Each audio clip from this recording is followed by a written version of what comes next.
Christian social media is ablaze over whether or not mental illness is a real thing. In particular, things like PTSD, ADHD, OCD.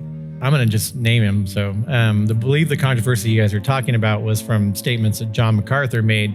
You know, one of the things we're seeing in Christianity today is that people are just terrified. They're just terrified. It's not like the spiritual warfare that we're under right now hasn't always been the case for Christians. It has, but it seems to be just very visible right now. And every time you turn around, it seems like there's a new thing that you're going, give me a break.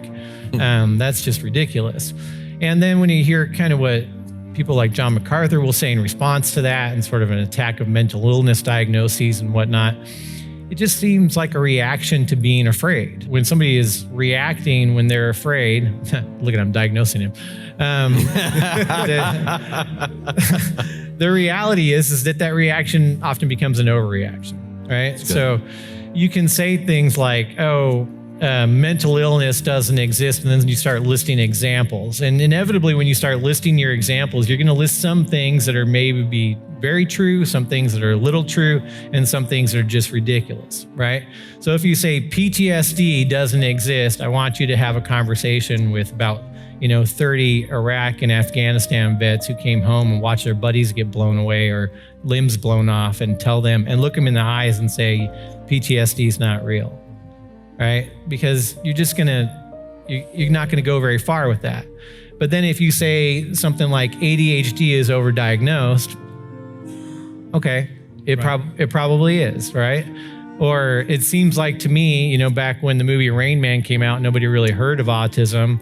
And now it seems like 1 in 3 kids is diagnosed by being on the spectrum in some way. That seems a little weird. Okay, we can have a conversation about that, right? And maybe reasons for that. And is that being diagnosed more than it was, and why?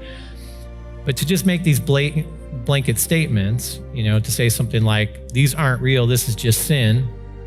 From the Christian theological perspective, you can say, well, yeah, right? This is all just sin. Anytime anything goes wrong in the world right now, in a relationship, in the way that we deal with one another, in our inability to deal with one another because of this, that, the other, ADHD, PTSD, bipolar, depression, whatever, it's completely accurate to say this is just sin.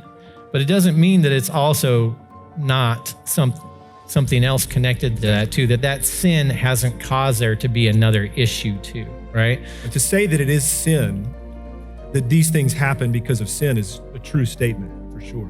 But there's a lot more going on with it in terms of a robust understanding of what the fall has done to us all. We live in a Genesis 3 world where trauma is an undeniable reality. You spoke to that. Where there is a condition and a state into which we're all born that manifests itself in all of us differently, like you said.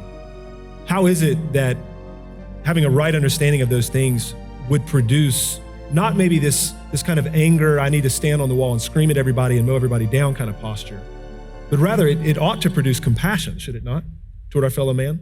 Yeah.